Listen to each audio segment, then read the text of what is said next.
I'm here because,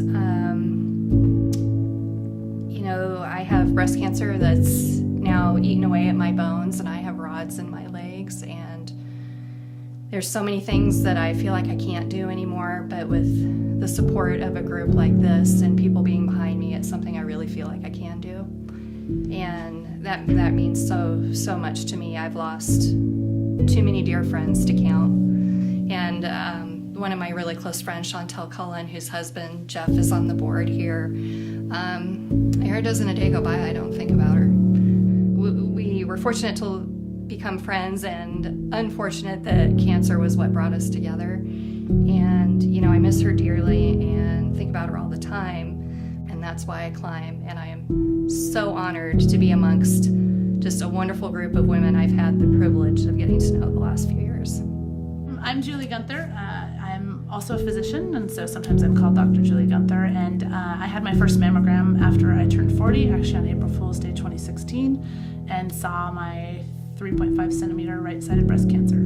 The only thing I've rationalized with since I was diagnosed is that if I'm no different after cancer than I was before it, then it hasn't served a purpose.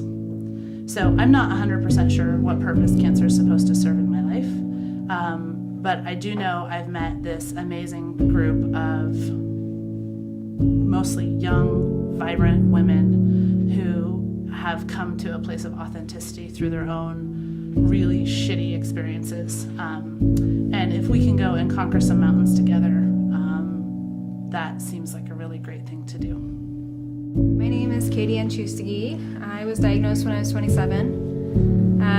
I was diagnosed less than 2 weeks after graduating college. The moment that was supposed to be the highest point of my life quickly turned the opposite direction. One thing that has helped me through this whole process is meeting other survivors and talking to them, and just knowing that the little voice in my head isn't making me crazy, that everybody experiences the same highs and lows. And I'm looking forward to this hike because being with this group of women, some I've known for years, others I've just met, is going to be an amazing opportunity to really empower each other and help mentally and spiritually just become better people, better women. My name is Grace Ruth. I was diagnosed with breast cancer in 2016 when I was 36 years old. I really want to prove to myself and maybe to other women who are struggling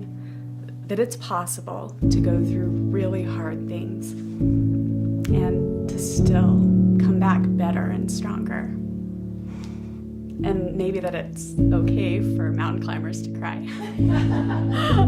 My name is Crystal Bissell, and I was diagnosed with breast cancer in 2016, stage 1, and I'm so grateful that I am cancer-free, and I'm excited about climbing the Grand Mogul with the team and just getting to know the women better. And I just can't thank people enough for donating and really understanding the value of where their money goes in cancer research. It's critical that we keep supporting people, and the outcomes will be better and better, and eventually we can be curing people. My name is Diane Hughes. I was diagnosed when I was 40 years old, August of 2015. Surprisingly, I think my lowest point was after the treatments were over. My first appointment post-chemo, I said to Dr. Montgomery, "So, how do we know when it's come back to kill me?" And he smiled and chuckled, and then I think he realized how serious I was. And looking back, I wasted a year worrying constantly about when it was going to come back. And so this climb and finding expedition inspiration is about not being scared anymore, not sitting at home and setting a goal that I don't know if I can reach, but going after it is better than sitting at home. And that's where all my survivor friends come in. They're the ones that know what that fear is like. I'm Amelia Longworth, and I was diagnosed on my 35th birthday in 2017. I was climbing a mountain the month before I was diagnosed on Labor Day weekend. My husband and I, before cancer, we would climb up to the top of mountains all the time just for the fun of it. And I was climbing up to the top of the Eagle Cap Wilderness, and I was just really tired. I'm like, man, I am not at my best. I am just not feeling fit. And we got back and everything was fine, but then the next day is when I felt my own lump. And I went in denial for about a month until it was actually my birthday, and they called me and they're like, okay, so it's invasive and it's cancer and it's metastasized to a lymph node. And it went from being on top of mountains to being in like the lowest point of my life, really. So I think that for this climb, for me, it's going to be getting back on that mountain, getting back out there, and just getting back on top.